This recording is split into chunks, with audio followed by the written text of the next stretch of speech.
There's no real trades or anything. Draft's over. Trevor Lawrence is going to be the greatest quarterback, I think, to ever play football. What did he say?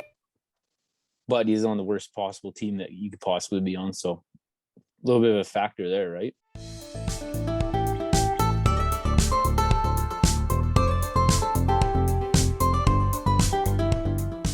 What's going on, you guys? Welcome back to another episode of Brews Bruise Reviews, the show with cold drinks and even colder takes. The NHL regular season is underway. So I'm going to be doing some power rankings of the Canadian NHL teams. But it's not the regular power rankings that you're probably thinking. It's a little bit different. We're going to be going a little bit of a different route today for those power rankings. So stay tuned for that. And then later on, we're going to have my friend and former roommate Jackson Drinkle joining us to talk about Edmonton, the Oilers, Conor McDavid. Before we get into all that, we got a brew to review, as always. So the brew of choice today is Red Truck Brewing's Endless Summer Golden Ale. And just as a precursor, I like Red Truck a lot. I've tried some of their beers before, and they've got some really nice products. They've also got a really sweet little brewery in Vancouver. You know, if you're a fat piece of shit like myself and you love greasy pub food, chili cheese dogs, deep fried dill pickles, greasy pub fries, stuff like that, you'd probably enjoy it. So if you're in Vancouver and you need a place to go to grab a bite, maybe a couple pints, check them out. So without further ado, let's crack this sucker open, see what we got here.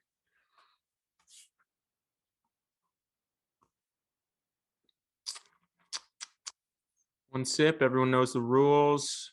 Bit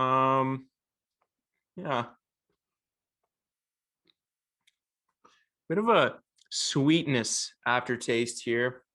All right. Yeah, not too bad. Not my favorite. I'm gonna give this one a 6.2. There you have it. There's the final verdict. I like it. I don't love it. You know, I like some of the other Red Truck beer stuff. Endless Summer Golden Ale. There you have it, 6.2. As I said, a little bit of a sweetness there that I'm not loving, but it's drinkable. It's pretty crisp. So Endless Summer Golden Ale. All right, there we have it. So let's get to these power rankings now. And so, as I said earlier, we're not going to be doing a regular style power rankings, like just ranking the teams in order of how good they are. So the last time a Canadian team won the Stanley Cup was in 1993. That's right. You heard that right. Canada's game has not been won by a Canadian team in about 27 years. So that's a little bit depressing. If you're a Canadian like myself and you love hockey. So as I said, we're not going to be doing these power rankings, just ranking the best Canadian teams right now, because, we want to see a Canadian team not just do well in the regular season, but do well in the playoffs and maybe bring a cup home in the next couple of years. So we're going to be doing the power rankings for Canadian teams most likely to bring the cup home. So without further ado, I think you know what's coming. There's 7 Canadian teams. Number 7, least likely to bring the cup home, is going to be the Toronto Maple Leafs. And I know what you're going to say. Okay, Austin Matthews is a Hart and a Maurice Richard trophy candidate this year, but you know what? If the rest of the team can't produce and your number 2 guy turns into a fucking traffic pylon during the playoffs, getting puck over the glass delay of game penalties every other play, you're not going to be ranked so high. These guys haven't won a playoff series since 2004, I believe. That's a playoff series. So, I mean, if you're great in the regular season and you turn into a bunch of choke artists, it's not looking good for you. And, year after year, it's just the same thing. Like Austin Matthews, Mitch Marner do great in the regular season, and Toronto Maple Leafs fans, we're going to win the Stanley Cup this year. We're going all the way. And it's just, they get up 3-1 and then they just go to sleep. I don't know what it is. They just can't get it done. They can't close out a playoff series. And until I start to see some changes, that's where they're going to be. So they're at number 7. Cry me a fucking river, Leafs fans. All right, so number 6, we have the Calgary Flames. It's not a great time to be a hockey fan in Calgary right now. They've got guys like Makachuk and Jacob Markstrom. They're doing good things. I know Makachuk is one of the most hated players around the league. He's kind of turning into a little Brad Marchand 2.0, but he's one of those players that you don't want to play against, but you love having him out there when you're on his team because he just annoys the crap out of people on the ice. But the Flames had a disappointing season last year, and they didn't really get much better during the offseason. Calgary at number 6, Johnny Gaudreau, Johnny Ham Sandwich, Johnny Hockey, whatever you want to talk about. I'm looking for him to do a little bit better this season and collect a couple points. But between Gaudreau, Kachuk, Markstrom, they got big Milan Lucic. Not a lot of exciting stuff happened last year, and they didn't do so well in the offseason. So that's where I'm going to put them. Number 6, just ahead of the Leafs. Number 5. And I might actually get some hate for this one too, because they're looking a lot more exciting these days. A lot of exciting young players like Tim Stützle and Brady Tkachuk just signed a massive contract. I think he's a little bit overpaid. He got little north of $8 million a year for something like that. But I mean, it's looking more and more like the Senators franchise is going to be moved, because last time I checked, they only had 8,000 people in the stands in the last game. Like, if you're putting up those kind of numbers, people aren't coming to your games. You're not going to stick around as a franchise for that long. I mean, Tim Stützle, Thomas Chabot, those are some really nice, exciting young players they have in Ottawa right now. But, I mean, especially with the instability they have in net right now, Matt Murray didn't have a great time in Ottawa last year. Pretty bad season. And, it hasn't gone great for him, but we'll see what happens this year between Brady Tkachuk and Tim Stützle. The Sens are at least fun to watch, but I mean, Eugene Melnyk is one of the most hated and widely known as one of the worst owners in hockey, and people just really don't like him. But congrats to the Sens for locking down Brady Tkachuk for another 8 years. Number 4, we have the Oilers. And let's get into it. I'm not going to give you the usual spiel like, oh, they're a two-man team, because they're not. They're that's like the most cliche thing you've ever. I mean, they do have probably the best power play in the league between McDavid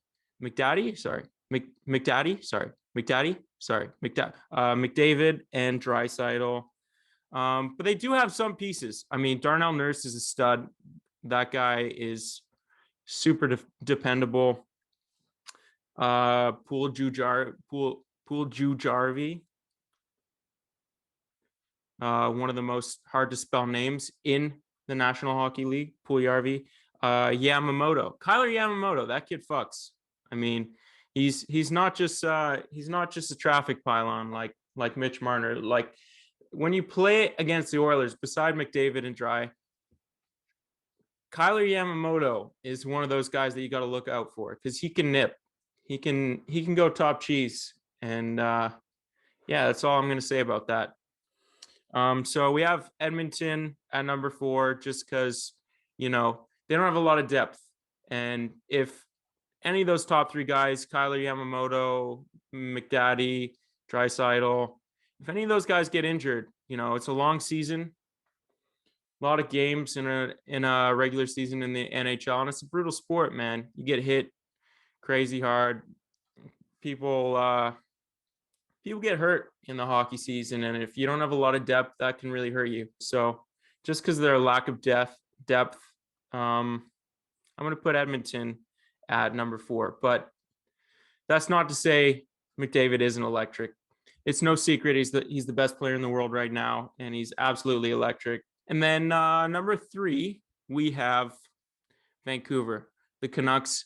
I know everyone's kind of disappointed with the season that they had last year, but their place in the standings in the North Division from last year isn't really a good indicator, in my opinion, of how good they actually are, because they got ravaged by COVID and injuries and all this stuff. But if you look into it, we're actually a pretty deep team here in Vancouver. Just having signed Quinn Hughes and Elias Pettersson, Hughes being one of the best offensive defensemen in the league. Pettersson is obviously one of the up and coming stars in the league. They've got players like JT Miller, Bo Horvat, Brock Besser around them, who are just really outstanding players. The other night, I'm not too excited on Tyler Myers, but opening night, one of our first games of the season, Tyler Myers laid a massive hit on Duncan Keith. And, everyone in Vancouver was kind of looked at that hit, saw Duncan Keith get rocked. And it was kind of a payback for all those years where they used to bully the Sedins when he played for Chicago. Vancouver, Chicago was a big rivalry in the playoffs, and they got the better of us a lot of the time, mostly just because they had more physical players and they bullied the Sedins. And the refs didn't really, they tend to swallow their whistles a little bit more in the playoffs, and so they got away with a lot of dirty hits on the Sedins. They really bullied them, and it's not cool, man. It's really not cool to see, because star players in the National Hockey League shouldn't be having to fight. They shouldn't be getting hit like that. And Duncan Keith had some dirty hits. I know he's a little bit better now, but for Vancouver fans, that was a little bit of a redemption. It's good to have big 6'8" guys like Tyler Myers. And then what can I say about Thatcher Demko? He is a brick wall. He's young. Not a hot take. I think it's pretty widely known that Demko's one of the emerging talents in the National Hockey League. We've had some problems in the past with defense, but, I think we solved a little bit of that with Ekman Larson this past offseason. Jim Benning kind of worked a bit of his magic. He got rid of some of the worst contracts in the league this past offseason, getting rid of Louis Eriksson. And he brought in Connor Garland, who is looking really nice, by the way. That kid is feisty. He's kind of like a swiper. He likes to take the puck away from people when they're not paying attention. He's one to look out for. Number 2, and you're going to notice a trend, by the way. These top 3 teams all have some of the best goaltenders in the league. Number 3, Vancouver with Demko. Number 2, Carey Price for the Montreal Canadiens. And, for none other reason than just great goaltending and depth. We saw it this past year, these past playoffs. They made it to the Stanley Cup final. And I know a lot of people are saying that's a fluke and whatever. It really wasn't, because this team has a lot of depth. Guys like Cole Caulfield, Suzuki, Brendan Gallagher, Sherratt, Price, obviously, Phil Denal, the pizza man. They're just a really deep team, great goaltending, really solid all around. So number 1, we have the Winnipeg Jets. One of the best goaltenders in the league. I'd say either 1 or 2. In Connor Hellebuck. The Winnipeg Jets are really solid. They got swept by the Habs last year in the second round, but they were without probably their best player, Mark Scheifele. But yeah, they've just got a really solid group of guys. Blake Wheeler, Svechnikov, Scheifele, Connor Hellebuck, Ehlers, you name it. These guys are really solid all around. And they've had deep runs in the playoffs year after year. So, the proof is in the pudding with their playoff performances.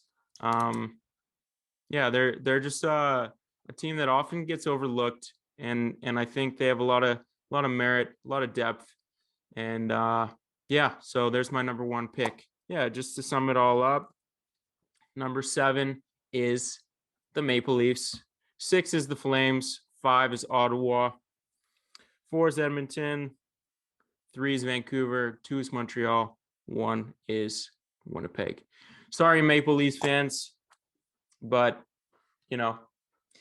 if you blow a 3-1 lead one year, it's not a big deal. You do it a couple years in a row, it becomes a problem. So until I see some results, that's where it's going to be. There's the power rankings for Canadian teams most likely to bring the cup home.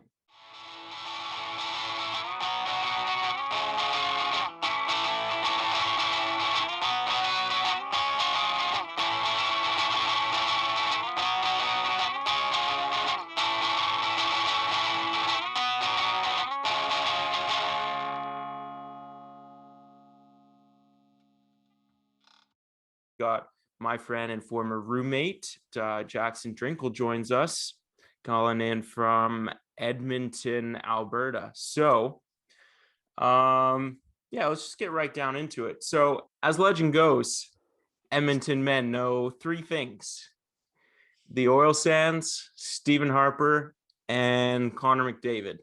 So, man. Conor McDavid, ever heard of him? Yeah, I've heard of the guy.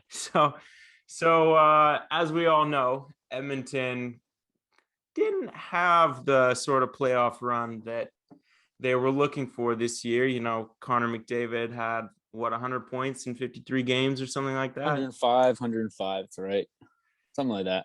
Pretty ridiculous. Not a bad regular season for the guy, but despite all the hype, all those points he accumulated over the regular season, they couldn't get past the first round. So I guess my question is, does Connor McDavid get a pass for this Oilers playoff failure? Well, here's the thing about the Oilers and the Winnipeg Jets playoff series. It was a 4-game sweep for the playoff for the Jets, right? Probably the closest 4-game sweep there's ever been in professional sports. First game, if I'm not mistaken, Winnipeg just won the game, better team. That's going to happen. And then the next 3 went into overtime, and Oilers let in a couple bad goals in overtime. So it's really not too bad. I thought the Oilers played good. I watched every minute of that goddamn series, and the Oilers played good. Personally, from what I saw, I've never seen a better hockey player in my life other than McDavid, and he was yelling at the boys, trying to get them together. Oh, I saw that. He was screaming. What more do you want? What more do you want, man? He was like trying to get them fired up. I don't know. Yeah. Is McDavid a natural leader? Is he? I think he is. He's what? Give him a break. He's 25 years old. Only been in the playoffs maybe twice now, is it? So it'll come around. I'm sure it'll come around. He's McJesus though, man. He's the best, man. He doesn't even compare to anyone. You think he's better than Crosby in his prime? Ooh, tough to say, but Crosby, different player, right? Yeah. Crosby's down low doing his thing, can turn his skates like that somehow. McDavid's just faster and just doing everything at 200 miles an hour. So yeah, no one can catch McDavid. It's pretty scary. Yeah, the one player you can compare him to is maybe McKinnon, just for the speed. But even then, McKinnon's a pretty good player, but I don't know. He's not McDavid. Maybe I'm biased. Maybe not. Tell me why you think he's so much better than McKinnon, Crosby, Kucherov, Matthews. Like, he's definitely up there with those guys, but I mean, I don't know. Crosby is just like he's such a team guy. He's such a natural leader. I don't know. McKinnon didn't do so well. I guess they won one playoff series, but he kind of fell off the boat at the end of the series. Yeah. I don't know. I just threw Kucherov in there because he's the best player on the 2-time. Yeah, best player on the best team, man. But Yeah, I honestly don't think Kucherov. I also just really dislike Kucherov for his post Stanley Cup press conference. Oh, come on. I hated him for that. Like What do you mean? He was pissed drunk doing it, man. he was pissed drunk, but I mean, he didn't have to. Like he could. There's the difference between like there's a sore loser, but there's also a sore winner. Like he could have given the Habs their respect. He could have been like, oh, well fought. They played their hearts out, but he was talking shit. He was like, oh, the Habs, oh, they celebrated after one win as if they won the Stanley Cup left. I mean, no Canadian team has been in the Stanley Cup final for like 10 years. Oh, yeah. I believe the last team was the Vancouver Canucks in 2011. We all know how that went, but we won't go there. Not so good. Hey, the Oilers made it. I remember that like it was yesterday, man. I think it's just the way the Canadian cities are. You win the Oilers score a goal in the playoffs. I didn't think the city was going to stop going. Yeah, seriously. It's just the way it is here, and the Habs, like you said, the Habs just had story. Even they just had such a Cinderella run. Like, yeah, exactly. But I thought it was just it was all good fun. I thought he knew what he was doing. Did you see him talking about Vasilevsky? He doesn't know what the hell he was talking about. he was being, I mean, he was all over the place, man. Give him a break. He didn't have to trash the Habs, man. We'll get a nice welcome back there next year. I'm sure about that. Yeah. Sure, that'll be fun. That'll be a good game to watch. Well, the other thing is, I mean, hats off to the Habs. They had such a Cinderella run. So exciting to watch. But they were a good team, man. They deserve to go to the Cup. The way it ended, it means Vancouver's going to be the ones to bring the Cup home. It's going to be. Oh, I don't know about that, man. Okay, so did you see the trade that Jim Benning just managed to pull out of his ass? I think it was a good trade. You get a veteran defenseman, run the power play. Kind of a heavy. Quinn, he can take couple of minutes away from Quinn Hughes, so he doesn't have to play 27 a night. He's got a big contract too, and he's getting a little older, but you got to have someone like that in the team. It's just like the Oilers getting Duncan Keith, right? He's not going to be the same player he was 10 years ago, but just to have a player like that in your locker room, it does wonders for the boys. It's a pretty heavy contract, but I mean, I feel like we needed a D-man to kind of hold it down, like a stay-at-home big guy, exactly. add some muscle. Mm-hmm. A little experience. That does wonders for the team always. You can't win every game with 22-year-old defensemen, right? And so because of this expansion draft, there's this West Coast division happening. So looks like it's going to be the Canucks, Anaheim Ducks, San Jose, maybe. I think it's every team but Arizona. Arizona's going into the Central. They're going to the Central. Oh, Arizona sucks anyways. We don't care about them. No one cares about them. They're barely even a team. Is Vegas in the division? Yeah. I think it's all the same except Arizona went to the Central. What about Calgary, Edmonton as well, or no? Yeah, like Calgary, Edmonton, I guess Seattle, Vancouver, Vegas, Anaheim, San Jose, LA. I guess that's probably it. Right. So if the Oilers don't get any better and Calgary kind of stays the same, I feel like with the additions to the team, the Canucks can probably come. They might have the second place spot in that division locked down. Oh, they'll for sure. But I think it'll be something like, maybe the order might not be right, but it'll be something like Vegas, Vancouver, Edmonton. I think the teams in California, they're kind of rebuilding right now. They're not quite there. Seattle's just a write-off. Calgary sucks. So at least I hope the Oilers make it, man. Yeah. I've said that lots of times, though, so we'll see. The way I look at it is with the Oilers, they're too good. They have too good of players not to succeed. McDavid is too good not to win a Stanley Cup soon. Maybe not soon. Look at Ovechkin. It took him a long time to win the Cup. Took him a while, yeah. Yeah, it took him a long. Crosby got in his first 3 or 4 years, but not everyone gets it, right? Yeah, I mean the Pens Crosby were pretty had a better team around him, though. Yeah, the Pens were pretty stacked. Yeah. But, that's hockey, man. You're not going to win the Stanley Cup all the time. Every year, at the start of the year, you have your favorites. But when it comes down to it, any team can win that Stanley Cup. especially once you get in the playoffs too. There's 16. Once you're in the playoffs, it's 16. 16 teams can win it, no problem. Look at Montreal, right? Perfect example. When the LA Kings won it the first time, they were like an 8th seed. Yeah, and they swept Vancouver after they waited to the cup, and Vancouver was like stacked, right? Yeah. Sorry to bring that one up again. Yeah, way to open up some old wounds, but yeah. I mean, it's a good example. I mean, I feel like hockey's the only sport where an 8th seed can actually have a chance at winning the playoffs. Yeah, exactly. Well, when Edmonton made it to the cup in 2006, they were the 8th seed, and they just kept rolling over teams. Get a hot goalie, man. Oof. There you go. A little confidence. Man, Vasilevsky kind of stood on his head that whole series, didn't he? Oh, he's the best. He's got to be the best in the league, man. You have to say it now. And you see the picture of him with his shirt all untucked and all that? No, I didn't. Oh, there's this picture of him shaking Carey Price's hand. Everyone's talking about his equipment is so much bigger than ever. He just untucked it, man. Like people are just poking holes at everything that Tampa did all year. You bring up. That'll be fine. Yeah, well, they were over the cap. They pulled a sneaky one. Well, this is the way I thought of the old cap situation. This season was obviously like no other season there ever has been, right? So there's different rules. They just came off winning the cup. So whenever you win the cup, half your team needs surgeries, right? Look at Dallas. Sagan didn't even play the whole year. So they're pretty much a write-off after you make it to the cup. Tampa Bay just happens to have so much depth. So they can let Kucherov sit out the whole year and they can still make the playoffs. And then they didn't break any rules. They just played everything by it is, and there we go. They're not going to be the same next year. You can guarantee that, but I that's really just the way hope it is. Not.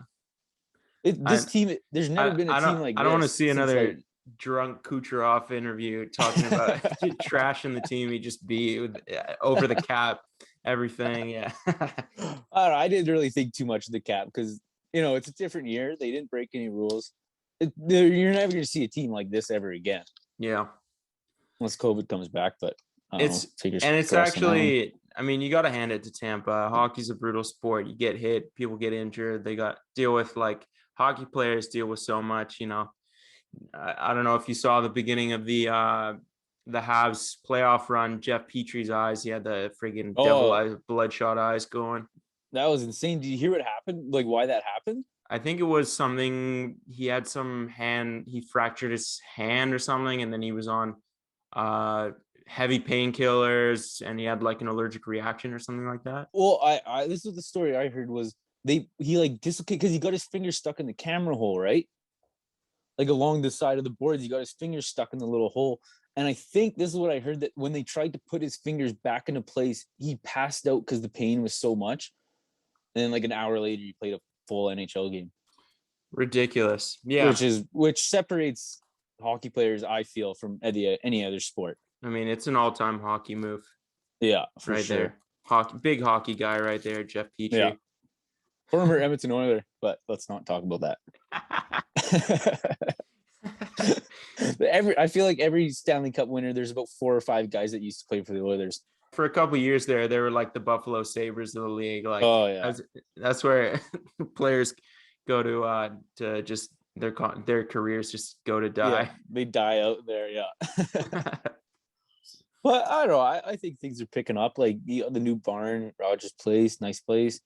It's all good, man. It's all good in Edmonton. You got the best player in the world. You got 2 of the top 5 players in the world. So it's a matter of time. That's the way I look at it. What's that? What's going on in Edmonton right now? It's anything fun happening? Taste of Edmonton's going on right now, but that's a bunch of shit. How far is Calgary from Edmonton? Because they had the Stampede going on just a little while ago. It's only a 3-hour drive. I know a couple of people that went down to it always, but it's just a big party, bunch of cowboys and all that. Is Edmonton a fun place to be for the summer? People rip on Edmonton all the time. I tell people this on the ski hill too. They're always ripping on Edmonton. There's nothing going on. Look, man, it's like every other city. There's tons of stuff to do. I feel like a lot of Albertan cities are just you drive through them and they're the same. Edmonton and Calgary, it's the same city. Edmonton's got the river valley, and so there's nice trails and all that kind of stuff all over the place. You guys got the West Edmonton Mall. Yeah, the mall's all right. A lot of people there, but other than that, it's a good place. It's good. It does. What more do you ever want in a fucking city, right? What are there must be like a couple bars downtown, like where all the young people go. Like, is there a famous one that everyone goes to? If you ever visit Edmonton, like there's one that you have to visit or what? Well, not really. Like, there's always White Ave. White Ave, and it's about Strathcona in Edmonton, almost downtown, a little south of downtown. And that's got all the bars, and it's just a chaos downtown or down there at night. Love it. Absolutely love it. You miss the chaos when COVID or when they announced the restrictions are over on July 1st. There were fights up and down the street, and guys pushing each other and want to fight everyone that walks past. You miss the chaos, and homeless guys everywhere you look, just stealing everything and bumping into people, causing problems. You miss that stuff, right? Good old Albertans, eh? Oh yeah, you miss it. Get harassed for some change from some homeless guy. Just another night out in Edmonton. Really is. Is everyone vaccinated pretty well in Edmonton, or is there a lot of anti-vaxxers? Well, Alberta, so there's going to be their anti-vaxxers, but I think we're doing well. I think we opened up when we hit 70% of people, so that's pretty good, I guess, right? And numbers are only going up. How's Vancouver? What's going on in Vancouver? There's actually, I don't know if it's just what I've been hearing, but there's a decent amount of people that are kind of skeptic of the whole vaccination situation. What's your opinion on the old vaccine situation? Well, there's a lot of mumbo jumbo stuff that goes around on the internet. People shouldn't believe everything they read. I agree. I think we should leave it up to the experts. Like, if everyone gets vaccinated, we got that herd immunity going, and the whole risk is going to be diminished a lot. There's this new Delta variant, and people are catching that. I mean, I think I read reports somewhere like 99% of the deaths from this new Delta variant are from unvaccinated people. So, I mean, if you're not vaccinated, your risk of being hurt because of COVID goes up, and your risk of catching COVID goes up as well. So, I mean, I think everyone's better off if we just all get vaccinated. I agree. Like, if you listen to everything that everyone says, you might as well sit in a corner of a dark room for the rest of your life, right? Like, you're not going to get anything done. So make your own decisions. Stop listening to everyone else. And personally, I'd get it just to travel. I'm not real concerned about it, but I'll get it. I'll get it. It's on the list. It's on the to-do list. Yeah. All right. Well, I think that's pretty much covers it. Anything you want to add before we wrap up? Anything for the fans? I don't know, man. Just keep grinding on the old podcast. Maybe next time I come to Vancouver, I'll pick up a can of some grapefruit craft beer, pale ale, winter ale, craft shit, sour raspberry, and maybe do a little review of that. Yeah, just keep drinking your Bud Light, you fucking Alberta guy. Don't rip with a Bud Light, man. Gets you where you need to be, and you feel light. You feel ready to go. Feel like you run a marathon on it. It is low calories. Calories. I'll give you that. Yeah. All right. Well, thanks for coming on, Jackson. It was a pleasure. Yeah, it was good to talk to you, man.